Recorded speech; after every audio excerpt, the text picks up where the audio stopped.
Hi, good morning. Thanks for joining us today. We are going to be giving it a few minutes, 3 to 5 minutes to allow for the rest of the participants to join. So if you could just bear with us for a few minutes, we would appreciate it. Thank you.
Thanks again for joining. If you have just recently joined, we are just giving it a few minutes, 3 to 5 minutes to start, so that the rest of the participants that register can join. We will be starting at 10:05. Just bear with us for a couple of minutes and we'll get going. Thank you.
Okay, great. Thanks again for joining us.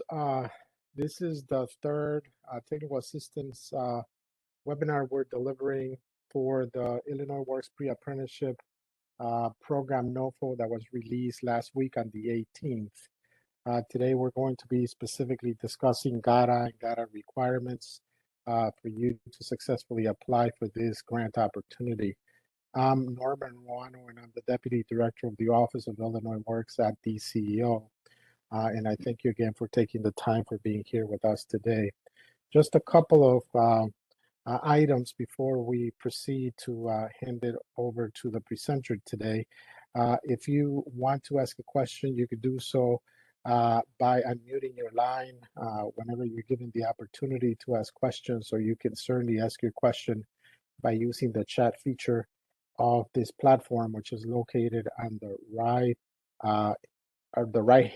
bottom right hand section of the platform in the bottom in a circle, in a blue circle. So if you could please do that, that would be great. We want to make sure that this is a very engaging and productive webinar for you, and you can get your questions answered. If you do have any other questions related to this or any other Illinois Works topic after this webinar is completed, you could certainly email us at ceo.illinoisworks@illinois.gov. That's our general email address, and we'll be more than happy to respond to you then. This webinar is being recorded. It will be made available at the NOFO's landing page. At the bottom of the page, there's a section called Information Sessions. You will be able to locate it there. In 3 to 5 business days after we deliver the webinar, you'll be able to access both the slide deck and the recording, again, by going to the Illinois Works landing page. So thank you very much again. I want to hand it over now to Courtney Bott, who is with our office, one of the managers at our Office of Accountability. I want to thank Courtney for joining us today and taking the time to do this presentation. It's all yours, Courtney. Thank you. Thanks, Norman. Good morning, everybody. Hopefully you can all hear me okay. If not, just go ahead and throw a message in the chat. As we walk through these slides, if you have any questions, please feel free to enter those in the chat. And I'm going to try to pause here and there when I kind of switch topics so we can address your questions as we go, so we don't have to wait till the end and kind of lose track. So with that being said, I'll go ahead and get started here. This presentation will walk you through the steps of a competitive grant life cycle. So as you can see, we've kind of broken it down to 3 different categories. The first will be the pre-award requirements. So this is, what do you need to do before you apply for a grant? The second section will be the application submission and the review of that. And then after that is kind of what happens when you receive a grant. So that would be an active grant. So again, this is just kind of an overview slide. I've kind of bulleted some things here, but we're going to walk through each one of those as we go through. And here we go. So in order to be pre-qualified and apply for a grant, the first thing you will need to obtain is called a UEI, or a Unique Entity Identifier. Some of you may remember this used to be the SAMS registration number. So the DUNS, I'm sorry. The DUNS number from SAM. So they changed the name of it. It's now a UEI instead of a DUNS. So be sure that if you have not received a new number for this, reach out to sam.gov. If you're new to this, this is basically a tracking database of all government contractors. It's a free registration process. This is just in order to allow you to do business with any governmental entities. In order to receive a UEI, you will need to register at the website there that I provided. Again, it's a very simple process. You'll provide some information about your entity, and it's free. And I will note, though, there is a current backlog of them getting back to you or providing the UEI, and this backlog kind of occurred because of the switch between the DUNS and the UEI. So it may take a while for you to get a UEI. We've had people, you know, kind of have that freak out moment like, oh my goodness, I'm not pre-qualified because I don't have my UEI yet. you can still apply. Currently, we have a waiver for this specific piece of being pre-qualified. However, once we get, again, to the end of the grant cycle here, and in order for you to receive an award from us, you do have to have your UEI at that point. So although this is typically a pre-qualification topic, right now there is a waiver, but it still stands that you must have this UEI in order to receive an award. We've had some people who have had to reach out to SAM.gov to kind of push them along and, gather their UEI a little faster. I will say, please give yourself at least a month or two to receive a UEI. Unfortunately, like I said, there's a backlog. Hopefully they catch up at some point. The next thing, it's in addition to, but it's one and the same, but also is separate. So you have to register on SAM.gov. So although you will go to SAM.gov to get a UEI, it's a two-part process. You have to register with SAM.gov. They have their own registration, and you have to obtain that UEI that we talked about on the previous slide.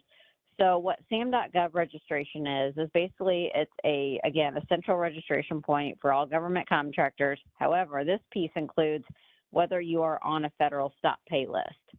So whether you are allowed to receive money, basically, is what that means. There is an option when you register on SAM.gov to make your registration public or private. If you are comfortable making your registration public, we highly recommend that because that allows our GATA portal to speak to the SAM.gov website and update your registration as an overnight process. I'm not an IT person, but for those that are, you probably understand that a little better. But if you make your registration private, however, our system will never be able to speak to SAM.gov and will never automatically update. Not a huge deal, except just know that in the back of your mind, you will have to provide us with your registration every year. This is an annual process. You can do that. That's fine. Some people are not comfortable because it shows their FEEN and items like that in relation to their business information. So if you can make it public, great. If you have to make it private, just know that there's going to be an extra step of you providing that information to us so we can make sure that you're pre-qualified.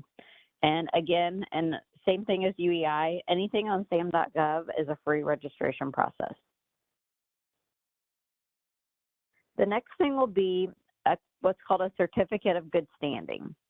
This piece is separate. This is actually a state kind of thing with Illinois Secretary of State. So separate from SAM.gov and federal things, this is a state process. So this is just that you are verified from SOS, that your organization is registered, up to date, and you can do business in the state of Illinois. You can get the certificate of good standing at the website listed there. This is also an annual registration process. Again, our system will speak to the Illinois SOS website and update overnight. So if you register today, it will still show that you are not registered today on the GATA portal. However, through the overnight process, it would update and show that you have gained your certificate of good standing with Illinois Secretary of State. So moving on to the grantee portal, as you've heard me mention, this is kind of where you will see all of those things update and flow together in one central point. So although you have to register in different websites and whatnot, this is the central location where you can see if you're pre-qualified. You will see, you'll do, there's other steps in here that I'll walk through later. I don't want to list them out and confuse anyone, but this is kind of the central standing point for all state of Illinois grants. So what you will do, if you're not registered in the grantee portal, you'll go to the website listed at the top there. You create an account. It kicks back an email to you. You have to verify in that email, and then it will have you go back to the website and sign in. There will be some usage terms and conditions that you have to read and accept. Upon there is where you will start entering all the steps that we just went through. So you'll enter your UEI, you'll enter your SOS file ID from the Certificate of Good Standing. You'll enter, again, there's your FEEN, all that kind of relative information. You can always go here in the website to manage your account, add people as you wish. to have access to update things or kind of work through all the other processes that are in the portal.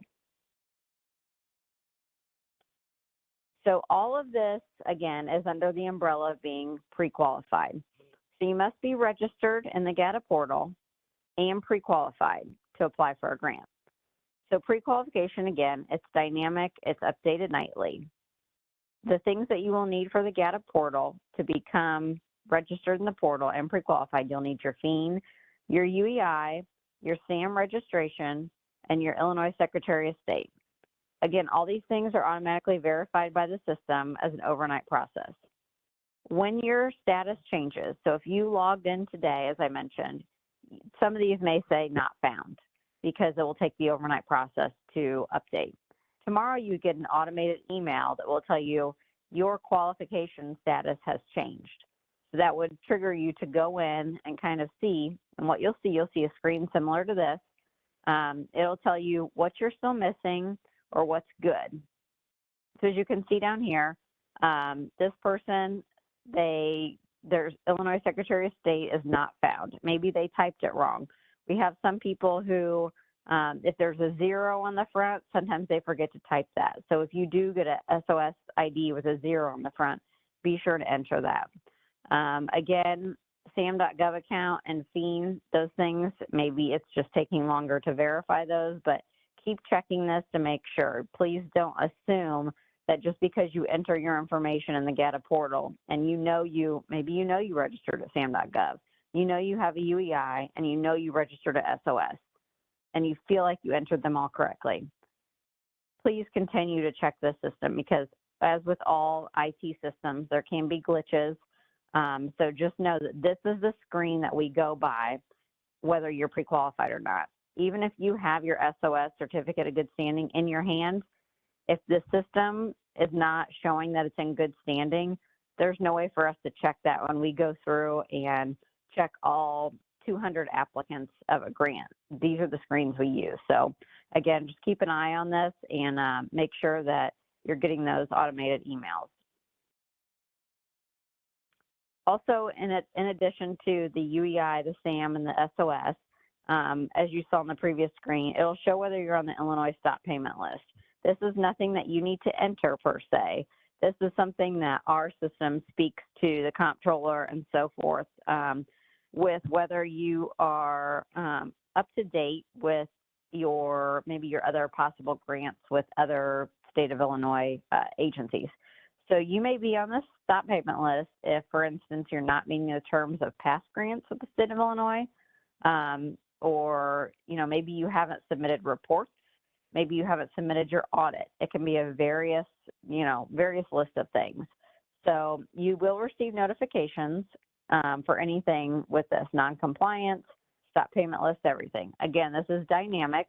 It's a statewide enforcement with the stop payment list. So if you have a grant with Department of Human Services and you haven't been submitting your quarterly reports with them, they can put you on this list. You can't get a grant from DCEO if you're not complying with the grant terms and conditions with DHS. So think of it as we all work for the state of Illinois, so you have to be compliant with all of us in order to get money. I apologize for my sniffles. I have a little bit of a cold. Okay, so the next piece that's right below in the grantee portal, once you log in, you'll see your pre-qual, that little box I kind of showed you with the red and the yellow. It's dynamic. If you scroll down a little farther on that screen, you will see something called a Fiscal and Administrative Risk Questionnaire. I think the naming of it is a little misleading because you'll hear people call it the ICQ. So it's not the FAICQ, just the ICQ. So what this is you have to complete this on an annual basis. And what it does is assesses your ability to manage grants. These results are used, again, by all state agencies. You only have to do one ICQ once a year. And if you get a grant from 5 different agencies, all those agencies will utilize this one submission. So you don't need to keep doing it for every grant that you're getting. Once a year, that's it. The results of this questionnaire may result in specific conditions. Some people are scared that this is going to, hurt them or, hurt their chances of getting a grant. It is not punitive at all. What it does is it mitigates risk and builds grantee capacity. What I mean by that is, say you are a 2-person show for your entity. So there's not a whole lot of checks and balances that you can have with 2 people. It's a little rough, right? It's versus having, 25 people. So what this questionnaire does is it just kind of puts in it's kind of red flags, okay, they have 2 people. That's okay. They can still manage the grant, but maybe we want to meet with them monthly or quarterly and walk through their financials with them and, review it with them and verify that things are being done correctly, because they don't have 3 or 4 people to check those things with them. As we all know, it's always nice to bounce things off of other people and kind of get feedback or someone catch our mistake. We're all human. So again, it's not punitive at all. It just assesses how your entity is structured, and maybe there's things that we can help you with and assist you with in order to make you, I guess, help run the grant in a more efficient and effective manner. Along with the ICQ, so these are the screens. We've had some people get confused. This left one over here is what the ICQ used to look like for FY22, which is now past, and previous years. What they've done is they've condensed it. So it used to be 70 questions, and now it's only 48. Don't be scared. We've had people say, oh my gosh, I don't see all the categories I used to, and that's accurate. You won't. So they tried to combine some questions, and there was a lot of overlapping. So they tried to just make it again more efficient and effective. So if you see that, no reason to freak out. Just again, answer the ICQ as honestly as you can, because it only helps us help you manage the grant and make it efficient and effective. Let's stop there and see if are there any questions from anyone. We do not have any questions in the chat. Okay, we'll keep going. Okay, so after those things, there are things that I mentioned earlier. Maybe there's requirements of your grant. So these are post-awards. So you've gotten the award, you're running the grant. Maybe you have certain reports that you have to do. Maybe they're monthly, maybe they're quarterly. All those things will be specified to you in your award. Some of the common ones are periodic financial report. You'll hear people call it the PFR, and that is not submitted in the portal. I mentioned earlier there's stuff submitted in the portal and there's stuff submitted outside the portal. So this one is not. There's also the periodic performance report. You'll hear people call that the PPR. That's also not in the grantee portal. However, the next one, all your audits, your ciphers, which is what they call it, which is consolidated year-end financial statements and audits, all those things are submitted in the portal. So at this rate, we have your pre-qualified in the portal, you're going to do that ICQ in the portal, and you're also going to submit all of your audits in the portal. I think I saw a question pop up.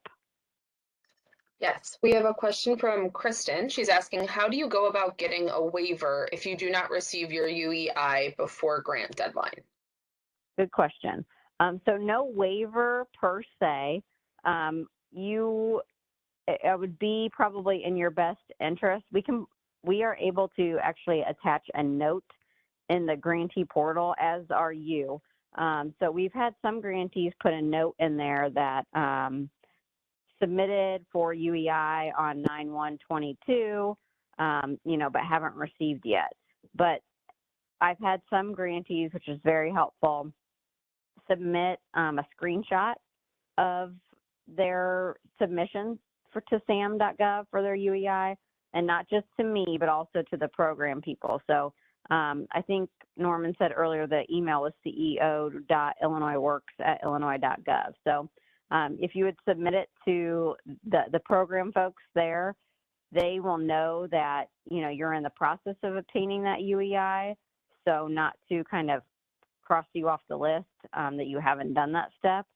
And like I said, we won't cross you off the list of receiving a grant until the time comes for that award.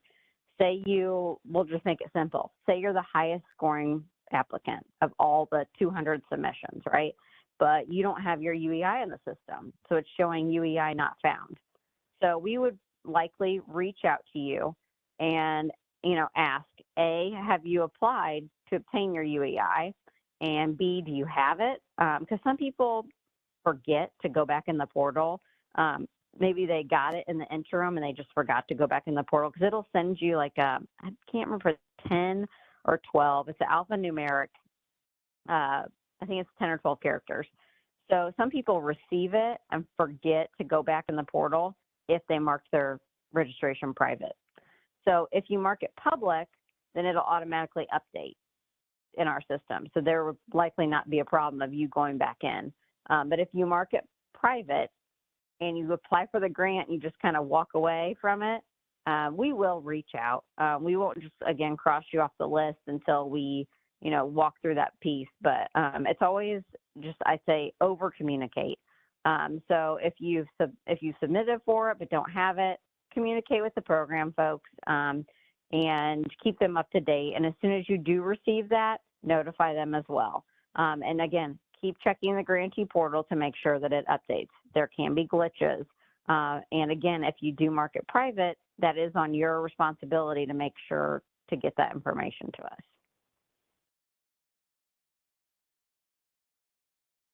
Okay, so kind of touching on, again, the audit types and submissions. So this is uploaded into the portal.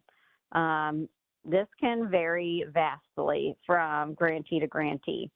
So depending on how much money you actually receive in that first column, it's a matrix here, and then what type of organization you are. So maybe you are a not-for-profit and you get more than $750,000 of federal awards.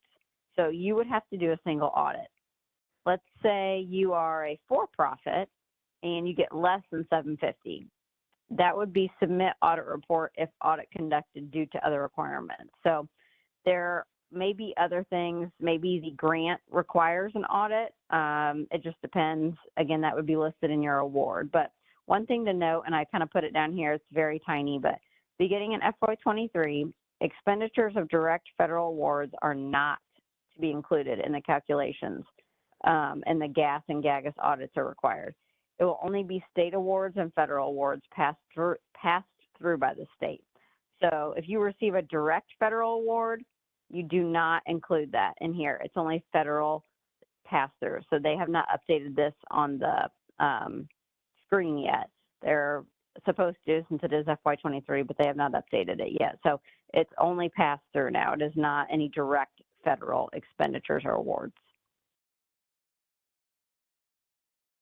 A couple other tips and tricks I highly recommend, and I mentioned you can register one person in the portal. You can register 5 people in the portal. It kind of depends, the size of your entity and so forth.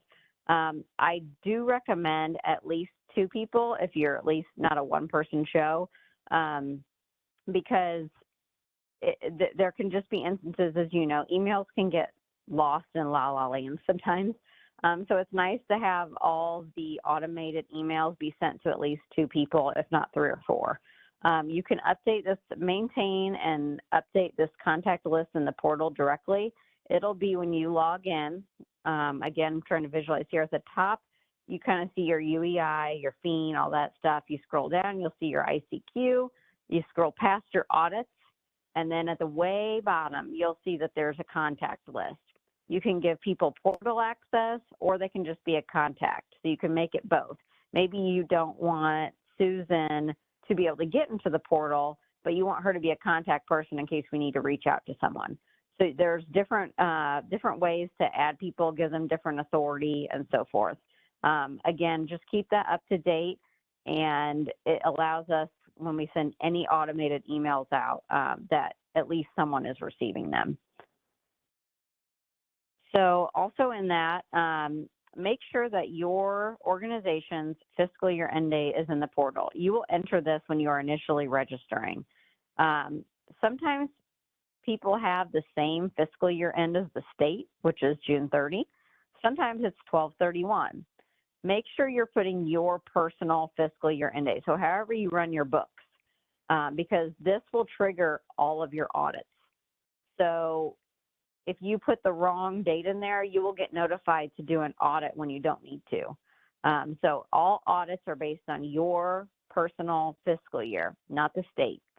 So make sure that that date is correct. So again, it'll send all those automated emails like your audit is coming due, your audit is past due. And again, all those emails will be sent to the contacts you list in the portal. So kind of moving on to the last piece of the award process. So details of any application criteria are outlined in the Notice of Funding Opportunity, which you'll hear people call the NOFO. The NOFO can be anywhere from 3 pages to I've seen like 30 pages.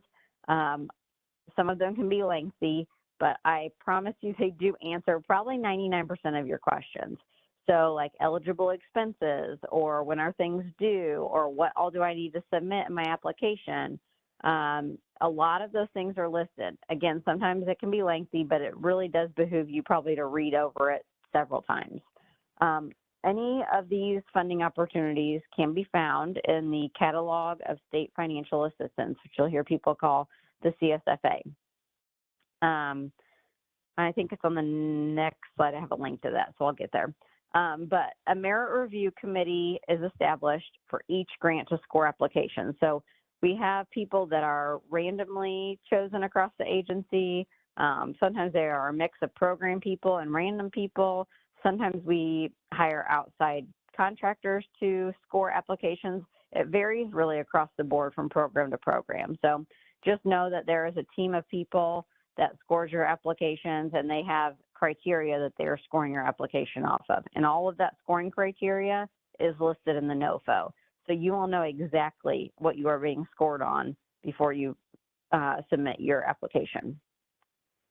In addition to that, there's a thing called a programmatic risk assessment questionnaire, which is different from the ICQ. This is called the PRAC. So this will happen only if you receive an award. So until someone notifies you that you're going to receive a grant award, don't even worry about this risk assessment, because you don't need to do it until you know you're getting an award. Grantees will be notified of grant awards through the NOSA, which is in the grantee portal. Again, key point here, make sure your contacts are up to date. If you're going to get a grant from the state, they will send it to those contacts and those email addresses you have in the grantee portal, and that's it. So make sure those are up to date, because that's how you'll know that you're going to receive an award. So you'll get this before the agreement is executed. You can review everything, all the terms and conditions, all the reporting that's required, and so on. Also, denial notices are typically emailed, and then the grantee will work with, in this case, Illinois Works folks to execute the grant agreement. So this is kind of where I was talking about the CSFA. This is new. So where do I find all these grant opportunities from the state of Illinois? Well, they just updated it in the last week or two, which is, it's really, really nice now. So what you'll do is you'll go to this, they have a new website, gata.illinois.gov. This lists all grants from across the state of Illinois on the site. The details of all the program requirements and how to apply. Application procedures can vary from grant to grant or agency to agency, so make sure you read those carefully. You can either check back often for new opportunities, which was the previous old way. However, there's a new thing. You can subscribe to a weekly mailing list for new grant opportunities. So I put a little screenshot of it down here. So if you go to this website here and you click on the CSFA ribbon at the top, this will pop up. So what you can do is you can kind of see a list of agencies that have active grant programs. So those are ongoing programs. You can browse a list of all the active grant programs, or you can see what current funding opportunities are. And let me pause there and kind of briefly explain this. I have a lot of people say, well, what's the difference between those? So current funding opportunities, that means the application period is open. That means you can currently apply. So that browse a list of current funding opportunities, you can apply for any of those. The active grant programs of the 2 links above it, those are just ongoing programs. Those programs are already up and running, if you will. So their application period is gone. And they've selected their grantees, their awards, those programs are running. Now, that's not to say those programs may not repost another opportunity, but at this point, those are not ones you can apply for. The ones you can apply for are the current funding opportunities.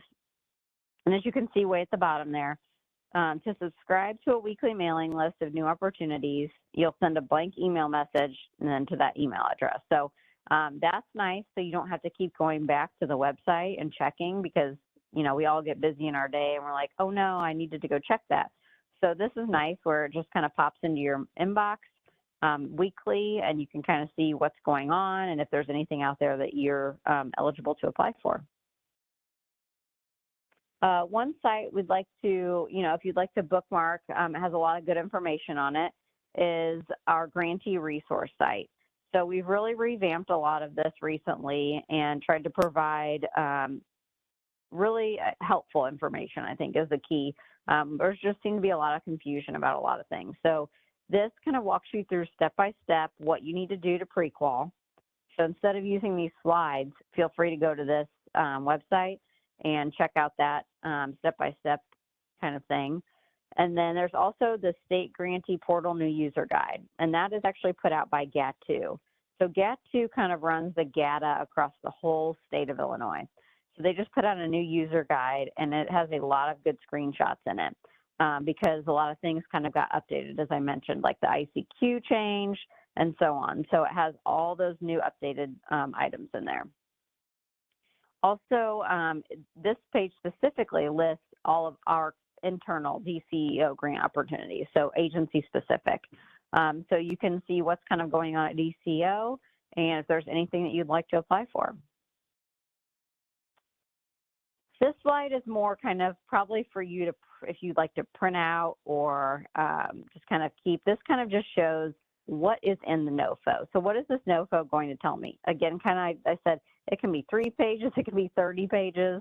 I've seen all kinds. So it has a lot of information in it, though. It goes, you know, high level from the program description. How is this funded? Who's eligible? Do I have to have any match money? How do I submit an application? Do I need to email it? Do I submit it through a link? And so on.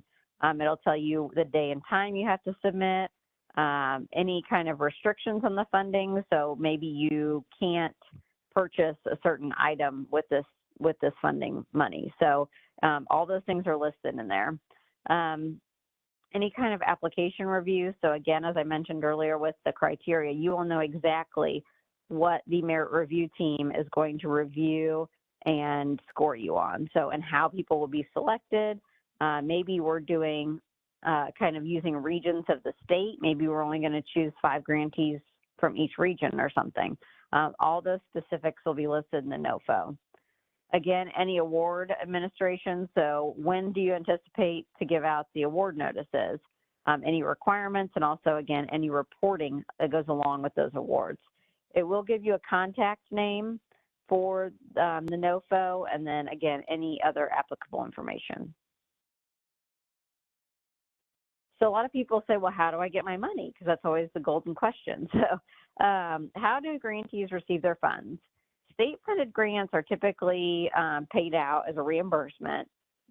We do have the potential to give up to like 2 months of working capital at the time of execution. So maybe you need some of the money to get going in the grant because maybe you're a new entity and you just don't have that working capital to work with. That would be something you'd have to work directly with the program on, but it is a possibility. But most of our grants are done on a reimbursement basis. All grantees will have a grant manager that manages their grant with them. So you would work directly with that person or that team of people to bounce any questions off of that you might have and also manage any outcomes. And that's all I have for the presentation. So if we have any questions, we can open up the floor.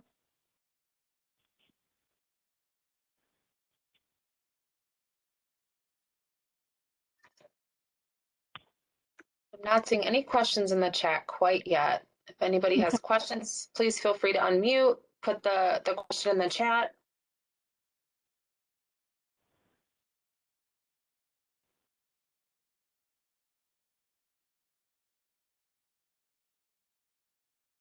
I know it's a lot of information.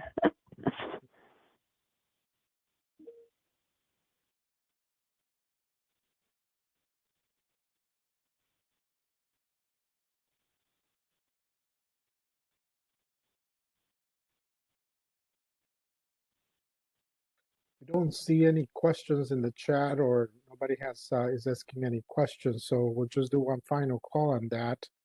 We certainly appreciate, Courtney, you taking the time to present this very good information. As I mentioned earlier at the beginning of the webinar, both the recording and the slide deck will be made available at the landing page, the NOFO landing page. We provided the link earlier for you.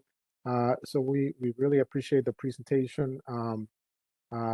Thank you. I will send it back to Courtney in case you have any final thoughts before we move on to the evaluation. I think that's all I have. I will go ahead and put our email box. We kind of have a centralized email box here at DCEO for any GATA related questions. So I'll go ahead and put that email address in the chat. Feel free, if you have any issues getting pre-qualified or registered in the grantee portal, you can always reach us there. Typically, I monitor that mailbox. If I'm out of the office, somebody else might be hopping in, but sometimes they just sit there until I get back. So I'll put that email address in the chat. And again, if you need anything or have any questions or issues, just let me know. Thanks, everybody. Great, thank you, Courtney. So we will now pass it over to Dr. G.S. Suggs from Northern Illinois University, who will conduct an evaluation of our webinar today. If you could please just bear with us for a few minutes to do this evaluation, we would appreciate it. So Gia, please go ahead.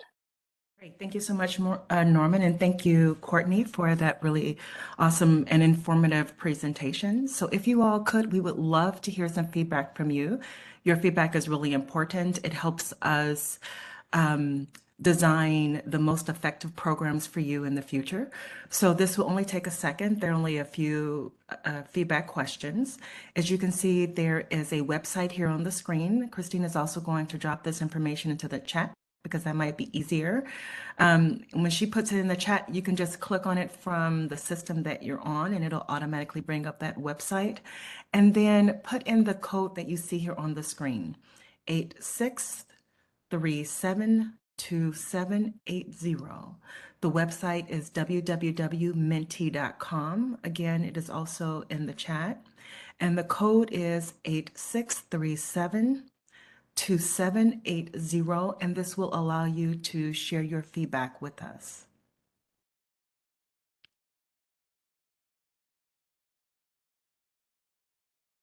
Okay, so these are the first questions. Please share your views on this training by rating the following statements, 1 being the lowest and 10 being the highest. So please stay with us. This will only take a few minutes.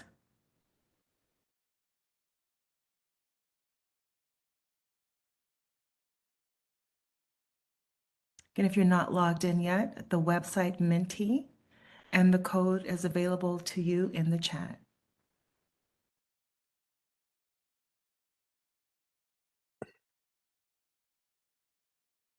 Thank you for your feedback.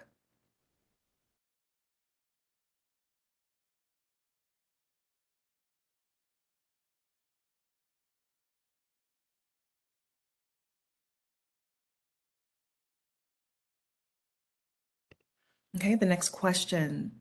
This course was relevant to what I wanted to learn about this subject matter.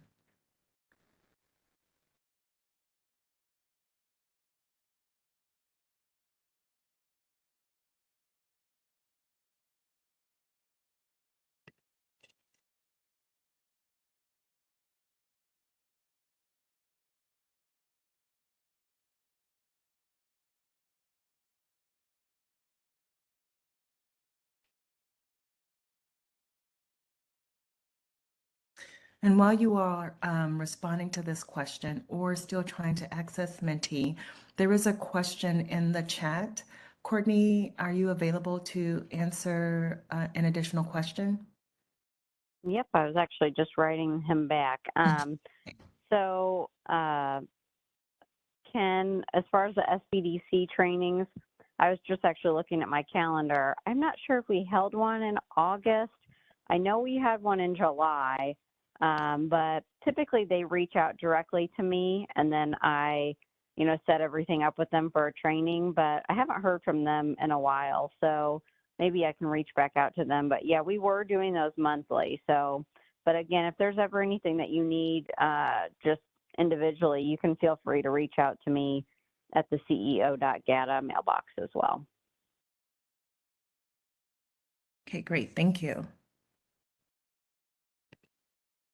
All right, the next question. I plan to apply what I learned.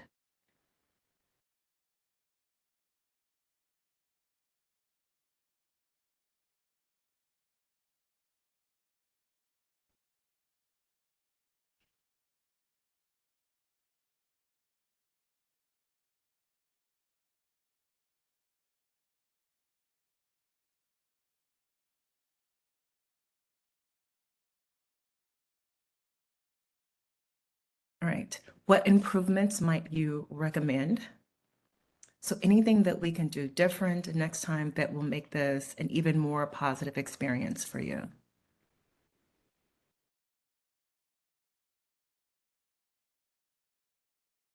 Okay, thank you.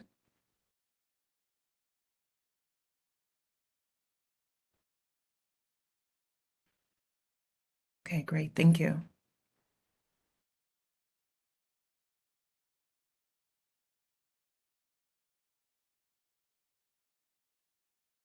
Thank you.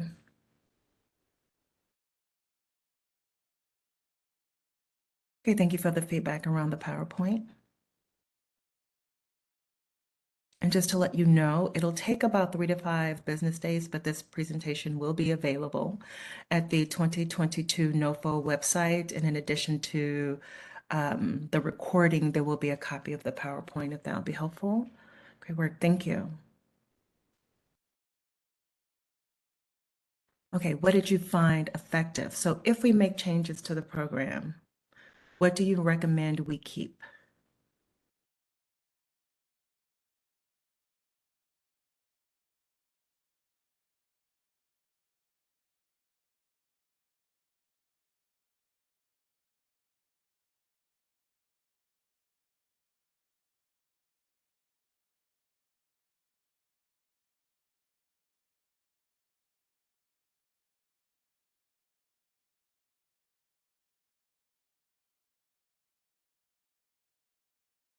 Okay, thank you.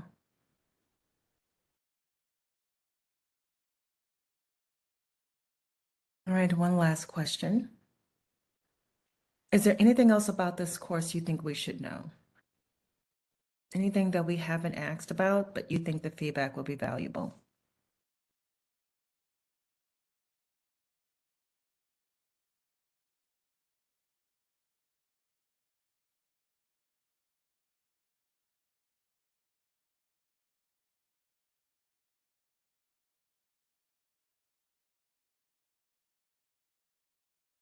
Okay, while you are answering that last question, I want to thank you again for your participation. Thank you, Courtney, for being willing to be a presenter for the GATA program today. Thank you, Christine, and I will turn it back over to Norman. Well, thank you very much again for joining. We want to close this session by inviting you to participate in the last technical assistance session that will be delivered for the Illinois Works Pre-Apprenticeship Program on NOFO. That will take place this September the 8th from 10 to 1 p.m. and it's directly related on how to develop partnerships. In that webinar, you will learn about some of the partnership requirements that the Illinois Works system has, some of the key services that they can deliver as part of those as part of the program, and we'll be more than happy to answer any questions you may have related to developing partnerships and working with partners as part of the Illinois Works Network. So thank you very much again. I hope you have a good rest of your day. If you do want to register for that partnership webinar, please visit the NOFO landing page. We provided the link earlier today. It's in fact in the chat. So you can just click there, go down to the information sessions section of the website at the bottom of the page. And right next to that webinar, Developing Partnerships, you will find a particular link so that you can register for that webinar. So thank you again, and we hope to see you next Thursday, the 8th at 10 a.m. Have a good day. Bye-bye.